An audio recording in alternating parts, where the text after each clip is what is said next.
जी अस्सलाम वालेकुम। Welcome back to the last part of our detail SEO course. मैं हूं नुमान अली अवान और आज के सेशन में मैं आपको सिखाऊंगा कि अगर आपके पास कोई वेबसाइट आती है, चाहे वो एग्जिस्टिंग है या फ्रेश वेबसाइट है, आप उसका ऑडिट कैसे करते हैं। इसके साथ साथ हमने जितना भी सीखा एसईओ में, इसमें हमने on page SEO, technical SEO और ऑफ पेज एसईओ में जो जो हमने प्रैक्टिसेस की हैं उन सब को हम रिवाइज करेंगे। हम एक केस स्टडी लेके जा रहे थे, हमने कीवर्ड रिसर्च किया, उसमें हमने 3 कीवर्ड्स निकाले थे। एक हमारा प्राइमरी कीवर्ड था, 2 हमारे सेकेंडरी कीवर्ड्स थे। फिर हमने उन कीवर्ड्स को अपनी वेबसाइट के अंदर एडजस्ट किया। हमने एक लैंडिंग पेज नया डिज़ाइन कराया। उस लैंडिंग पेज के लिए जो हमने कंटेंट लिखा, उस कंटेंट के अंदर हमने प्राइमरी कीवर्ड और सेकेंडरी कीवर्ड्स को टारगेट किया। उसके बाद हमने उसको ऑफ पेज एसईओ में भी सेम पेज को यूज़ किया। तो आज के सेशन में हम उसी वेबसाइट के उस पेज को और उस पूरी की पूरी वेबसाइट को, हाइपर माइंड के नाम से है, उसका पूरा डिटेल ऑडिट करेंगे। उससे आप एक तो आपकी पूरी की पूरी एसईओ भी रिवाइज हो जाएगी और दूसरा आपको किसी भी वेबसाइट का ऑडिट करने का तरीका भी मालूम हो जाएगा। तो जैसे कि आप स्क्रीन के ऊपर देख सकते हैं, हमारे पास ये वो कीवर्ड है जो हमने एक प्राइमरी कीवर्ड शॉर्टलिस्ट किया था, जिसकी बेस पे हमने लैंडिंग पेज बनाया। ये कीवर्ड शॉर्टलिस्ट करने की रीज़न ये थी कि इसका सर्च वॉल्यूम 390 है और कीवर्ड डिफ़िकल्टी 13% है। इसके अलावा हमने जो सेकेंडरी कीवर्ड शॉर्टलिस्ट किए थे, उसमें जो हमारे पास पहला सेकेंडरी कीवर्ड था वो था एसईओ सर्विसेज इन पाकिस्तान। इसका सर्च वॉल्यूम 720 है, जो कि उस कीवर्ड से ज़्यादा है, लेकिन क्योंकि इसका डिफ़िकल्टी लेवल ज़्यादा है 37%, तो इसलिए हमने प्राइमरी कीवर्ड जो है वो एसईओ सर्विसेज इन इस्लामाबाद वाले कीवर्ड को रखा।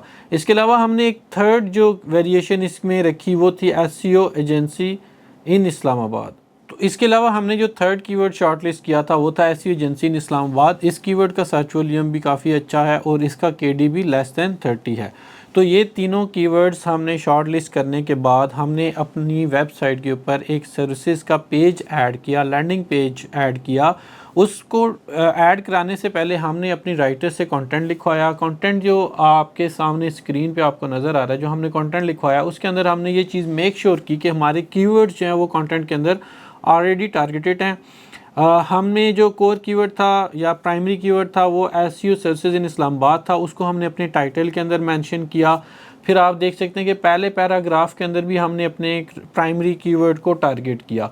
उसके अलावा जो हमारे सेकेंडरी कीवर्ड्स थे उनको हमने अपनी हेडिंग्स के अंदर भी टारगेट किया और कंटेंट के अंदर भी टारगेट किया, जैसा कि आप स्क्रीन के ऊपर देख सकते हैं। ये तो वो सारी डिटेल्स थी जिसमें हमने सबसे पहले कीवर्ड रिसर्च किया, एक प्राइमरी कीवर्ड, 2 सेकेंडरी कीवर्ड्स, फिर उन्हीं कीवर्ड्स की बेस पे हमने कंटेंट लिखा। अब उस कंटेंट की बेस पे हमने अपनी वेबसाइट के अंदर एक सेपरेट लैंडिंग पेज बनाया, जैसा कि आप स्क्रीन पे देख सकते हैं। एसईओ सर्विसेज के नाम से हमारे पास ये लैंडिंग पेज है, जिसमें एसईओ सर्विसेज इन इस्लामाबाद, और ये हमने मेन जो अपना प्राइमरी कीवर्ड को टाइटल में ऐड किया, जैसा कि मैंने थोड़ी देर पहले बताया। फिर हमने इसके कंटेंट के अंदर एक डिटेल्ड हमने इसके ऊपर कंटेंट डाला। कंटेंट डालने के बाद हमने एक लैंडिंग पेज क्रिएट किया। अब हम आगे बढ़ते हैं और हम देखते हैं कि हमारे पास ये तो एक लैंडिंग पेज हो गया जिसकी हमने एसईओ करनी थी। लेटर ऑन हमने इसको बैकलिंक्स दिए ताकि ये रैंक हो। ये करने के बाद जब हमने इसको पहले जब ये नया पेज हमने क्रिएट किया तो उस वक्त ये पेज हमारा इंडेक्स नहीं था। फिर इसके बाद हम अपने सर्च कंसोल में गए। सर्च कंसोल में हमारे पास यूआरएल इंस्पेक्शन का जो ऑप्शन आता है, उसमें हमने एसईओ वाले पेज को इंस्पेक्ट किया। इंस्पेक्ट करने के बाद हमने टेस्ट किया कि ये इंडेक्सेबल है या नहीं। आप देख सकते हैं कि ये everything is green, URL is on Google, page indexing है, एचटीटीपी है, हर चीज़ ओके है। इसका मतलब ये इंडेक्सेबल है। यहाँ से आप रिक्वेस्ट इंडेक्सिंग पे क्लिक करके गूगल को रिक्वेस्ट करते हैं तो विद इन 24 आवर्स जो आपका पेज है वो इंडेक्स हो जाता है। जब इंडेक्स हो जाता है इसका मतलब कि अब हमारा पेज गूगल के जो डाटाबेस में चला गया। अब हम इसकी ऑफ पेज एसईओ स्टार्ट कर सकते हैं। तो लेटर ऑन हमने देखा कि हम ऑफ पेज एसईओ में जो डिफरेंट टेक्निक्स हैं उसमें मैंने आपको बताया कि आप किस तरीके से जो है इन कीवर्ड्स को टारगेट करके बैकलिंक्स ले सकते हैं।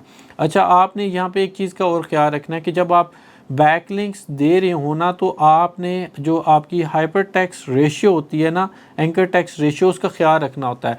मिसाल के तौर पे अगर हमने एक कीवर्ड शॉर्ट लिस्ट कर लिया, जैसा कि हमने keyword let's suppose short list किया एसईओ सर्विसेज इन इस्लामाबाद, तो अगर आप इस एक ही कीवर्ड को बार बार बैकलिंक्स के अंदर यूज़ करेंगे ना, तो ये आपका और ऑप्टिमाइज हो जाएगा। उसके लिए आपके पास स्ट्रैटेजी होती है कि आपने एक तो एग्जैक्ट मैच के साथ बहुत ज़्यादा नहीं जाना होता। उसके बाद आपके पास जो इसकी डिफरेंट वेरिएशंस होती हैं, आप उसी पेज को वेरिएशंस के साथ लिंक दें। सम टाइम आप जो है ना वो क्लिक हेयर के साथ जाएं, सम टाइम आप ब्रांड नेम को उस पेज के साथ लिंक दें, सम टाइम आप जो है उसमें नेकेड यूआरएल डाल दें। तो ये डिफरेंट टेक्निक्स के साथ आपने जो है वो डिफरेंट जो बैकलिंक्स ले रहे होंगे ना जाना है। ऐसा नहीं होना चाहिए कि अगर मैंने एसईओ सर्च इन इस्लामाबाद वाले कीवर्ड को रैंक कराना है तो मैं बस हर बैकलिंक के अंदर इसी कीवर्ड को लेके चलूँ, बल्कि आपने जो इसको प्रॉपर एंकर टेक्स्ट रेशियो होती है उसके तहत चलना है, जिसमें आपकी किसी भी एक कीवर्ड की या किसी भी एक चीज़ की रेशियो जो है वो 15 से 20% से ज़्यादा नहीं होनी चाहिए। मिसाल के तौर पे अगर मैं रीड मोर के वर्ड को एंकर कर रहा हूँ या मैं एग्जैक्ट मैच के साथ जो मेरा मेन कीवर्ड है उसके साथ मैं जा रहा हूँ तो वो भी 15 to 20% से ज़्यादा नहीं होनी चाहिए। मिसाल तौर अगर मैंने 10 लिंक लिए ना तो वो 10 में से 2 दफ़ा मैं एग्जैक्ट मैच के साथ जाऊं, फिर 2 दफ़ा मैं उसकी कोई एक वेरिएशन यूज़ करूं, फिर 2 दफ़ा मैं दूसरी वेरिएशन यूज़ करूं, 1 या 2 दफ़ा मैं नेकेड यूआरएल के साथ जाऊं और 1 से 2 दफ़ा मैं जो है रीड मोर या फॉर मोर डिटेल्स और इस तरह का वर्ड यूज़ करके उसको लिंक करूँ। तो ये थोड़ा सा आप जितना इसको जेनेरिक करते रहेंगे उतने जल्दी आपका, क्योंकि बैकलिंक से आपकी वेबसाइट की अथॉरिटी बिल्ड होती है, तो जब अथॉरिटी बिल्ड होगी तो आपकी वेबसाइट रैंक हो जाएगी। तो ये तो थोड़ा सा बैकग्राउंड था कि हमने एक लैंडिंग पेज बनाया, उसके लिए हमने कीवर्ड रिसर्च की थी और उसको हमने कैसे लेके चले। अब आप सपोज करें कि हमारे पास ये वेबसाइट टोटली फ्रेश आई है और हमने इसका ऑडिट करना है। तो ऑडिट के लिए हमारे पास एक चेक लिस्ट बनी हुई है, उसमें हम स्टेप बाय स्टेप चीज़ों को फॉलो करते हुए जाएंगे कि हम एक तो हम ये देखेंगे कि कौन कौन सी चीज़ें हमने मेक श्योर करनी है कि हमारी वेबसाइट की एसईओ में है या नहीं है, और दूसरा ये कि वो किस तरीके से हम चेक कर सकते हैं। तो सबसे पहले जब आप किसी भी वेबसाइट को ऑडिट करने जा रहे हो तो आपने कीवर्ड रिसर्च करनी होती है, और जब आपने एक दफ़ा कीवर्ड रिसर्च कर ली अब आपने देखना ये है कि वो कीवर्ड्स आपकी वेबसाइट के मेटा टाइटल के अंदर टारगेटेड हैं या नहीं हैं। मेटा टाइटल में चेक कैसे करते हैं ये आगे चल के मैं एक ही दफ़ा में सारी की सारी प्रैक्टिस बताता हूँ। पहले हम 3-4 स्लाइड्स को देखते हैं, फिर हम जाके देखेंगे कि ये सारी की सारी चीज़ें हम चेक कैसे करते हैं। मेटा टाइटल के बाद आपने जो कीवर्ड शॉर्ट लिस्ट किए हैं उसमें प्राइमरी कीवर्ड और सेकेंडरी कीवर्ड्स को आपने अपनी वेबसाइट के मेटा डिस्क्रिप्शन के अंदर ऐड करना होता है। नॉर्मली होता है ये कि जो हमारा मेटा टाइटल होता है क्योंकि उसकी लेंथ शॉर्ट होती है तो उसमें हम सिर्फ प्राइमरी कीवर्ड्स को टारगेट कर सकते हैं, जबकि जो मेटा डिस्क्रिप्शन है क्योंकि उसकी लेंथ कंपैरेटिवली ज़्यादा होती है। मेटा टाइटल की लेंथ जो है that should B like 60 characters including space और 60 to 70 characters including space। अब होता ये है कि अगर आप इससे ज़्यादा लेंथी टाइटल रखते हैं और उसमें अगर आप कीवर्ड को टारगेट जो है वो एंड में कर रहे होते हैं तो आपके वर्ड्स मिस हो जाते हैं। तो इसलिए हम जो है वो मेटा टाइटल के अंदर ज़्यादा वर्ड्स या करैक्टर्स नहीं ऐड कर सकते। तो हमारी कोशिश ये होती है कि हम कम अज़ कम सिर्फ और सिर्फ अपने प्राइमरी कीवर्ड को मेटा टाइटल के अंदर टारगेट कर लें और जो साथ में दूसरे 2 सेकेंडरी कीवर्ड्स हैं उनको हम अपनी मेटा डिस्क्रिप्शन के अंदर टारगेट कर लें। तो ये चीज़ हमने मेक श्योर करनी है कि एक तो ये देखना है कि हमारी वेबसाइट पर मेटा टाइटल और मेटा डिस्क्रिप्शन हैं, अगर हैं तो हमने ये भी देखना है कि उसके अंदर हमारे प्रॉपर कीवर्ड्स जो हैं वो टारगेटेड हैं या नहीं। तीसरी चीज़ जो हमने देखनी है वो ये देखनी है कि जो हमारी वेबसाइट के डिफरेंट पेजेस के अंदर कंटेंट है, हर पेज के लिए जो हमने कीवर्ड शॉर्ट लिस्ट किया है वो कीवर्ड जो हैं वो उस कंटेंट के अंदर टारगेटेड हैं या नहीं। जैसे कि अभी थोड़ी देर पहले मैंने आपको एक केस स्टडी में दिखाया कि हमने किस तरीके से अपने प्राइमरी और सेकेंडरी कीवर्ड्स को कंटेंट के अंदर टारगेट किया हुआ है। अगर आपके कीवर्ड्स कंटेंट के अंदर नहीं होंगे तो भी वो रैंकिंग में नहीं आएंगे, क्योंकि सर्च इंजन जो है वो मेटास के बाद आपके कंटेंट को एनालाइज करके देखता है कि उसमें आपने कीवर्ड को टारगेट किया हुआ है या नहीं। नेक्स्ट आ जाता है एच टैग्स। अब एच टैग्स जो होते हैं ये बेसिकली हेडिंग टैग्स भी इसको कहते हैं और टाइटल टैग्स भी इसको कहते हैं। हर वेबसाइट के ऊपर सिर्फ एक H1 टैग होना चाहिए, उसके बाद जो जितनी भी हेडिंग्स आती हैं वो H2 होती हैं। अब H2 के अंदर जो कोई हेडिंग अगर H2 मतलब H2 से मुराद होता है कि नॉर्मल जो कंटेंट के अंदर हेडिंग्स आ रही होती हैं। अब किसी हेडिंग के अंदर कोई सब हेडिंग बन रही होगी तो वो H3 होगी और फिर उसी के अंदर कोई मज़ीद सब हेडिंग बन रही होगी तो वो H4 होगी।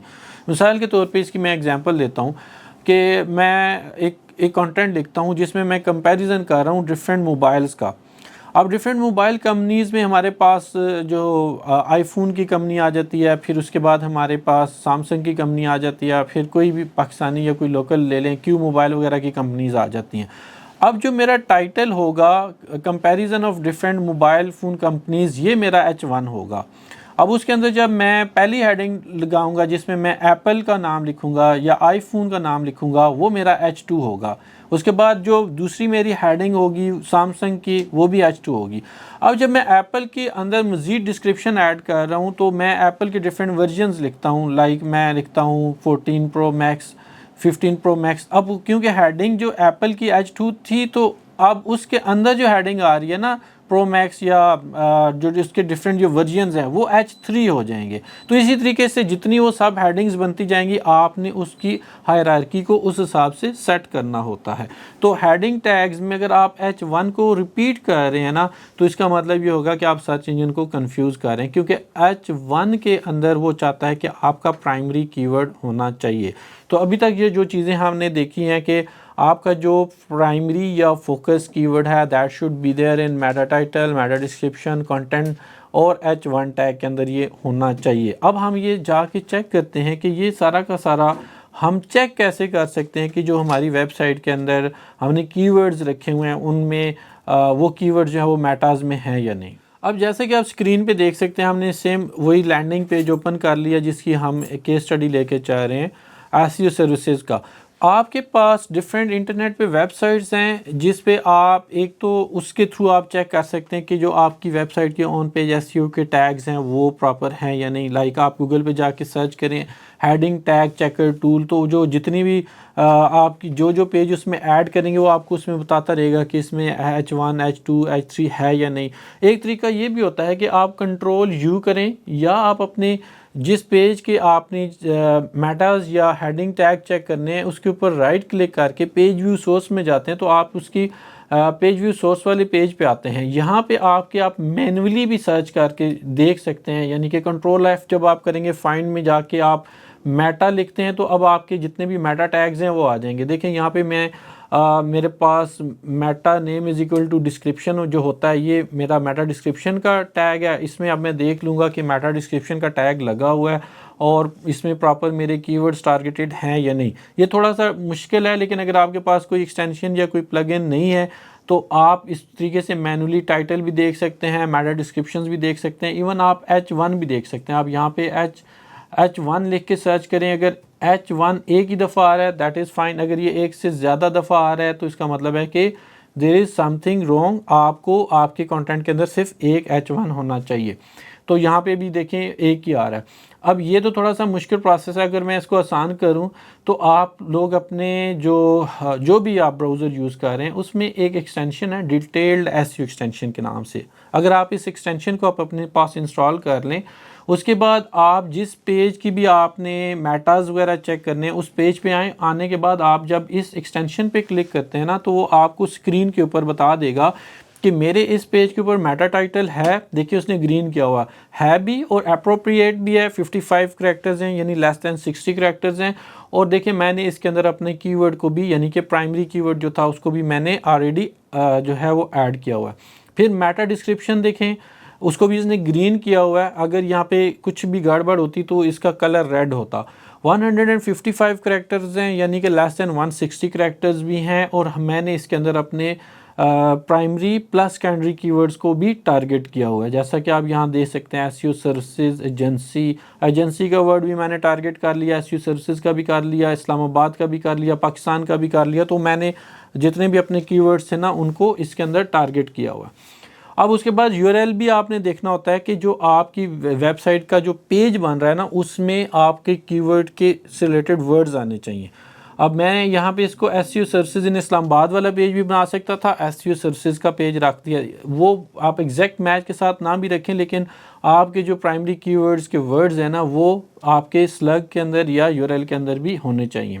उसके बाद कैनोनिकल टैग जो है वो भी होना चाहिए। कैनोनिकल टैग क्या होता है कि अगर आपके पेज का कंटेंट थोड़ा सा किसी और जगह पे पड़ा और फिर उसके मेन पेज के ऊपर कंटेंट पड़ा, तो वो कैनोनिकल टैग सर्च इंजन को ये बताता है कि ये एक ही कंटेंट दो डिफरेंट जगहों पे पड़ा, आपने इसको डुप्लीकेट कंसीडर नहीं करना बल्कि मेन पेज वाले कंटेंट को कंसीडर करना है। उसके अलावा आप ये भी देख सकते हैं कि आपका ये पेज रोबोट्स वगैरह और साइट मैप पे एडिट है या नहीं इसी एक्सटेंशन के साथ। अब अगर मैं ये देखना चाहूँ कि मेरे इस पेज के ऊपर हेडिंग टैग्स का क्या सीन है, तो यहाँ पे देखें ओवरव्यू के बाद आप हेडिंग्स पे क्लिक करेंगे। अब देखें इसने मुझे बताया कि मेरा जो H1 है उसमें SEO सर्विसेज इन इस्लामाबाद का वर्ड है मैंने यूज़ किया हुआ है, ठीक है। एक ही दफ़ा H1 आ रहा है, उसके बाद सारे H2 3 और उसके वो जो डिफरेंट सीक्वेंस बन रहा है वो बन रहा है। तो अगर मेरी पेज के ऊपर सिर्फ एक H1 है तो that is more than enough. इसका मतलब है कि मेरा हेडिंग्स वाला जो इशू है वो कवर्ड है। इसके अलावा जो आपकी वेबसाइट के पेजेस होते हैं उन पेजेस के ऊपर जो कंटेंट है उन कंटेंट में कीवर्ड्स हैं या नहीं हैं ये आपको मैन्युअली चेक करना होता है। आप कंट्रोल F करके सर्च करके अपने कीवर्ड्स को सर्च करें, like SEO services in Islamabad, ये वर्ड देखें ऑलरेडी इधर आ रहा है 19 टाइम, ये यहाँ पे शो कर रहा है क्योंकि वो पूरा कीवर्ड नहीं था इसलिए 19 टाइम शो कर रहा है। अगर इतना हो तो वैसे वो कीवर्ड स्टफिंग में आ जाता है, जस्ट 1 to 2% होना चाहिए 100 वर्ड्स में। तो ये ओवरऑल जो है ना 9 टाइम आ रहा है क्योंकि वो हमें फुटर में और उस जगहों पे भी है, तो ये यहाँ पे डिफरेंट सेक्शंस में भी है।